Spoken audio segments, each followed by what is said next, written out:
mga ganun Para eh. tayong grade 3, pero si Sandanya di ba? Oo. Sana binanggit niya batas. Oo. Di ba? Dahil ayon sa batas, ganito, ilagay mo yung argumento mo. Ayun. Ang sabi ko lang naman doon sa aking talumpati sa Davao, etong si Luistro at si De Lima ay napakapangit ng sinasabi.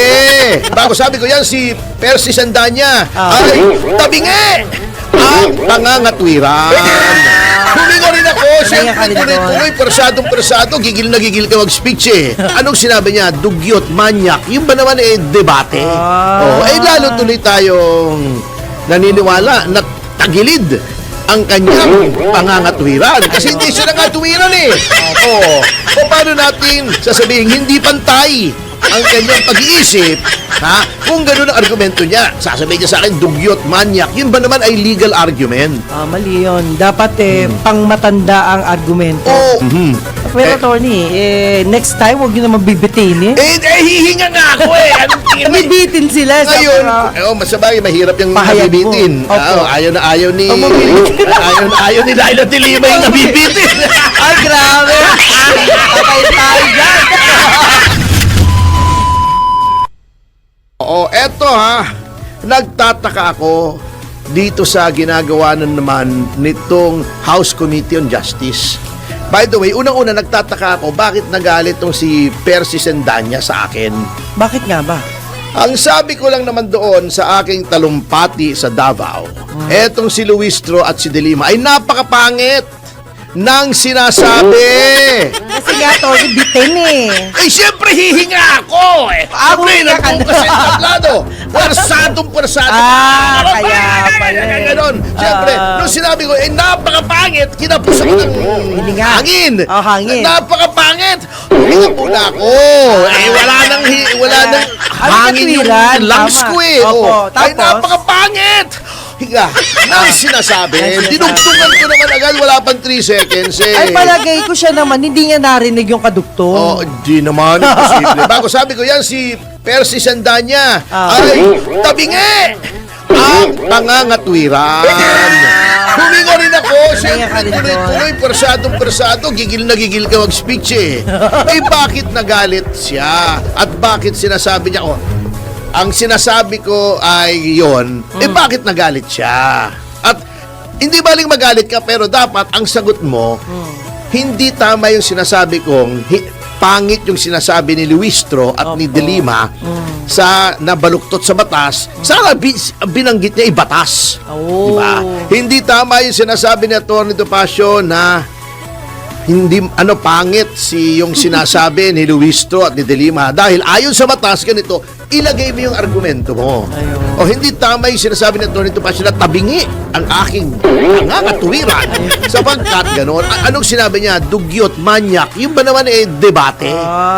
Lalo tuloy tayong naniniwala na tagilid ang kanyang pangangatwiran. Kasi hindi siya nangatwiran O paano natin sasabihin hindi pantay ang kanyang pag-iisip, ha? Kung gano'n ang argumento niya, sasabihin niya sa akin, dugyot, manyak. Yun ba naman ay legal argument? Mali yun. Dapat pangmatanda ang argumento. Pambata yun mga ganun para tayong grade 3, pero si Sandanya di ba? Ikaw naman Pero Tony, next time, huwag nyo naman bibitin hihinga nga ako Anong tingin mo sa akin? Yun talaga tingin nila sa atin para tayong Bakit? Ano ba nabibitin sila. Ngayon, masabay, mahirap yung Pahayag nabibitin. mo. Opo. Ayaw na ayaw ni Laila de Lima yung nabibitin. Ay, grabe. Patay tayo dyan. Hindi ba kung ikaw ay na-offend dahil nabitin lang ng ilang segundo, hindi ba parang inamin mo Naku sir, pasensya na kayo. Masyado kayong bigot. Pambira naman yun. Huminga nga Kayo ba hindi kayo humihinga pag nagsasalita kayo? Pag nagtatalumpati kayo sa tribuna, hindi ba kayo humihinga? Siyempre, pag kumakanta, di ba, ang tawag dyan sa kanta ay phrasing, di ba? Breath control. Di ba? Halimbawa, kakanta ka ng, di ba, nang nananabik, puso ko sa'yo'y nananabik. Di ba? Ganun ka. Ayun, pwede. May katwiran kayo. Pwede. Okay. Anyway, speaking of House Pwede Justice pabitin. Committee, Okay. ito ang kinakataka ng marami. Aha. Iniimbestigahan nila yung salin ni Vice President Sara Duterte.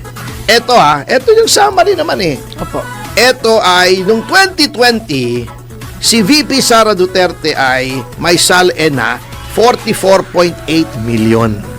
Okay. Ito'y tumaas ng 58.2 million noong 2021, noong 2022, 71.7 million, at noong 2023 ay tumaas ng 77.5 million. Million. Sa makatuwid baga ay 97% ang itinaas. Opo. Di ba? Halos dumoble. Ngunit ito ay may paliwanag. Yeah. Kung saan ang galing negosyo, yung law practice ni Man Scarpio. Opo. Dati naman bago pa naging VP si Sara ay practitioner na talaga si Man Scarpio. Ngunit mga kababayan, bakit parang nagtatalumpati ako sa tribuna? Hihinga ulit ako baka sabihin nyo bitin. Etong si Pangulong Marcos, Ha? noong 2020 at 2021, Okay. bago siya maging Pangulo, ang net worth lang niya, ang salin lang niya, ang dineklara niya ay 203.8 million. Okay. Tama naman, di ba ga? Kasi noong 2020 naman, 2021, wala naman siyang hanap buhay. Opo. Ewan ko kung minana niya yun, etc. Wala naman tayong problema roon. Ngunit, noong 2022, noong naging presidente siya, at Opo. take note, presidente lamang siya from 2022 June hanggang December, so kalhating taon lamang pa siyang nagiging Pangulo. Ang 203 million niya ay naging 960.7 million. Malaki, di ba? 700 million ang itinaas sa isang taon. Sa isang taon. At yung 2023, yung last available na salin niya, Opo. ang kanyang net worth na ay 1.157 billion. Naging bilyonaryo po habang Pangulo si Pangulong Marcos. Noong siya ay hindi umuupo bilang Pangulo, ang kanya lamang yaman ay 230 million. Nung pagkatapos ng isang taon at kalahati labang na siya ay Pangulo, siya ay naging bilyonaryo. At hindi imbestigahan. Ang taas ng kanyang yaman ay 575%. 575% times 5. 5 doble ang kanyang yaman mula nung siya ay hindi Pangulo hanggang 1 taon at kalahati pa lamang na siya ay Pangulo. Si Speaker Romualdez naman, mga kababayan, noong 2020, 475 million ang kanyang yaman.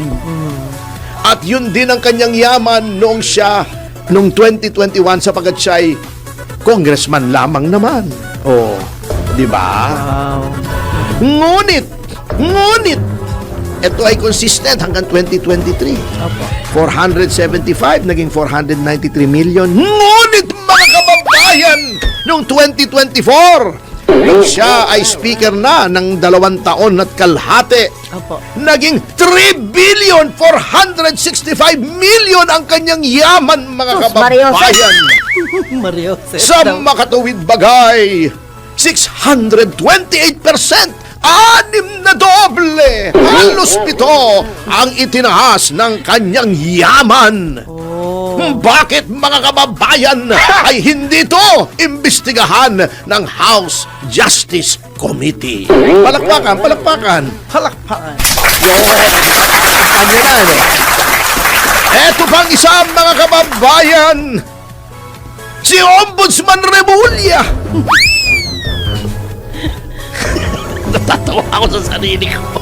Parang ano eh. Ano ba yan? Parang, Ang- sige. na kasaad sa kanyang 2025 na salin, ang kanyang yaman ay 441.7%, mga kababayan. Tumaas ng 2,000% mula nung 2005. Bakit, mga kababayan, hindi rin imbestigahan ng House Justice Committee? Palakpakan! Kaya, mga kababayan, tama na. Ay, nako, attorney. Para nangangampanya na eh. No? Thank you! Thank you! Maraming salamat! Kaya sa susunod na halalan, ay ano ba yan? Aha. Pero attorney, sa mga pamimili na kung sino ang iimbestigahan at iimbestigahan, sino po ba ang dapat masunod? Ay, selective po nga. Kita nyo nangyari. Yun. Yung mga laban kay VP Sara Duterte, yun ang umusad. Yung kay Pangulong Marcos, may ebidensya. Yung sa amin nga, ayaw tanggapin eh. Opo. Can you imagine that? Ayaw tanggapin. Eh, kahong-kahong ebidensya ang inilabas namin. Eto, ngayon pa lang sila naghahanap ng ebidensya. Kaya nga sabi ko, labag po yan sa konstitusyon, nagiging fishing expedition. Kaya sabi ko, this is hindi lang fishing expedition, fishy expedition pa to.